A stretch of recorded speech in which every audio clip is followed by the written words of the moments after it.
Kita tidak tahu, saudara-saudara, kapan kita dipanggil.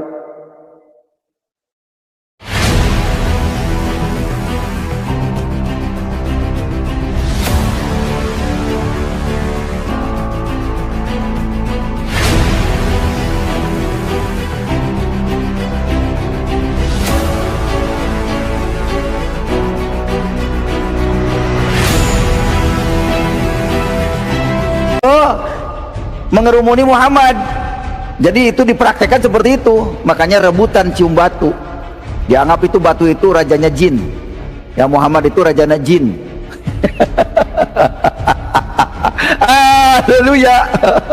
Kalian memusuhi saya gara-gara dianggap agamanya dirusak. Sebetulnya bukan dirusak, tapi diluruskan. Yang sudah ratusan tahun menyimpang dari Al-Quran, disimpangkan oleh para ustadz kepada hadis, ijma dan kias karangan manusia, ya, disimpangkan, nanti malah fatwa MUI. Makin pusing aja rakyatnya, banyak aturan. Jiwa-jiwa yang belum mengenal Yesus, terutama pondok-pondok pesantren ini yang belum mengenal Yesus. Wahai saudaraku, kalau saudaraku mau masuk surga, lepaskan agamamu. Lepaskan agamamu, karena agama itu adalah politik dari Arab. Ya, saudara, jangan jadi budak Arab, jadi budak politik. Jadi sholat itu mendirikan tiang agama. Sholat itu bukan ibadah kepada Allah. Tidak ada ayatnya as-sholatu ibadallah, tidak ada. As-sholatu imaduddin, sholat itu tiangnya agama. Ya, karena agama Islam juga politik kok. Politik, saudara, politik kadrun, kadal gurun. Hanya di dalam Islamlah ajaran yang dikubur setelah pulang langkah yang ngubur ditanya malaikat. Lalu ngapain malaikat kerjanya ketika hidup manusia itu? Kok ditanya lagi, sudah bangkai? Apakah takut melawan kalau ditanya waktu hidup oleh malaikat? Malaikat apaan itu? Malaikat apaan itu?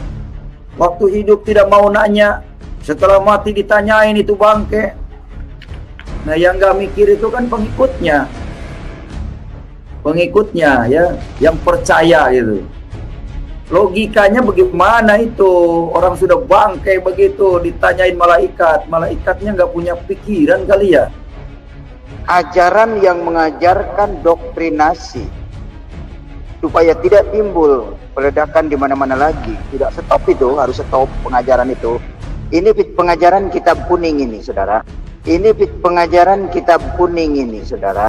Nah, sahabat, urusan kita sudah dengarkan dengan sangat jelas. Katanya, pengajaran dari kitab kuning itu atau doktrin dari kitab kuning itu nantinya akan melahirkan peledakan atau yang kita kenal dengan sebuah sebutan terorisme. Nauzubillahi min dzalik.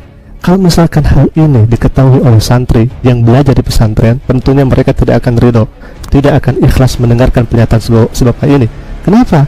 Karena mereka belajar di pesantren, belajar kitab kuning itu bukan untuk menjadi teroris, bukan untuk meledakan diri dan lain sebagainya, untuk belajar ilmu agamanya Allah Subhanahu wa taala.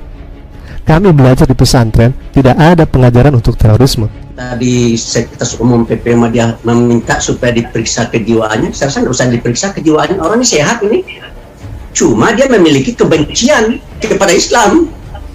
Begitu. Saya nanti ini dipergunakan oleh pihak kepolisian menyatakan Kece nggak bisa ditangkap karena sakit jiwa, gitu kan. Pada orang sakit jiwa itu ya kalau dia berbicara itu ngawur. Ini nggak ngawur. Tadi Mas Andromeda menyatakan konsisten kan?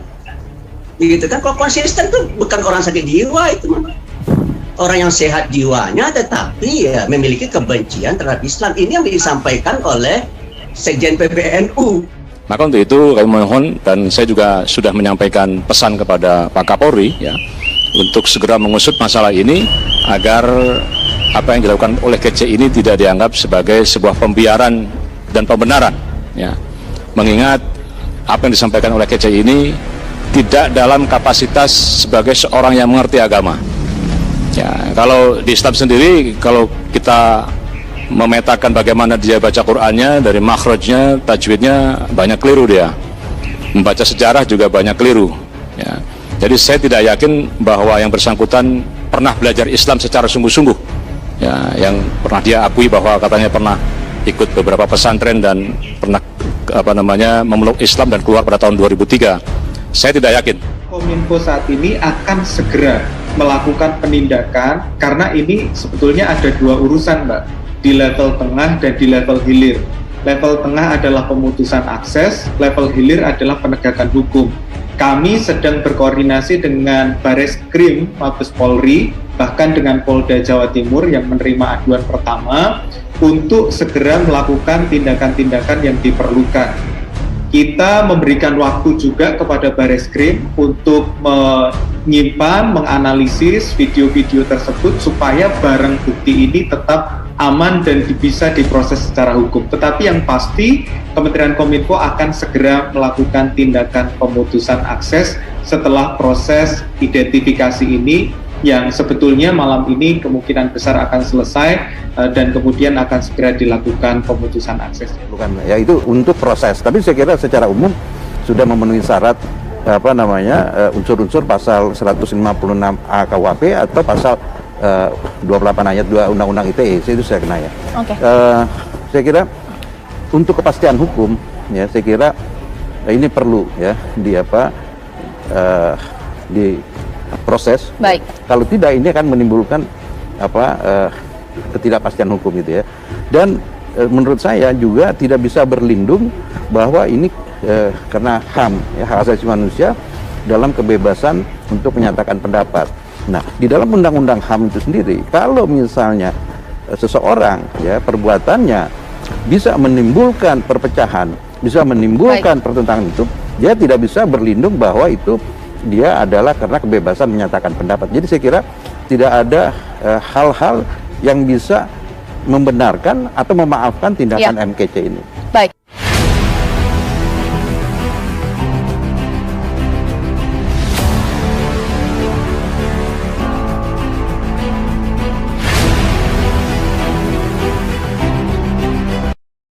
Tidak ada sahabat yang lebih besar daripada yang menyerahkan nyawanya demi dosa-dosa. Hari ini Tuhan bicara, tidak banyak waktu lagi. Kita tidak tahu, saudara-saudara, kapan kita dipanggil.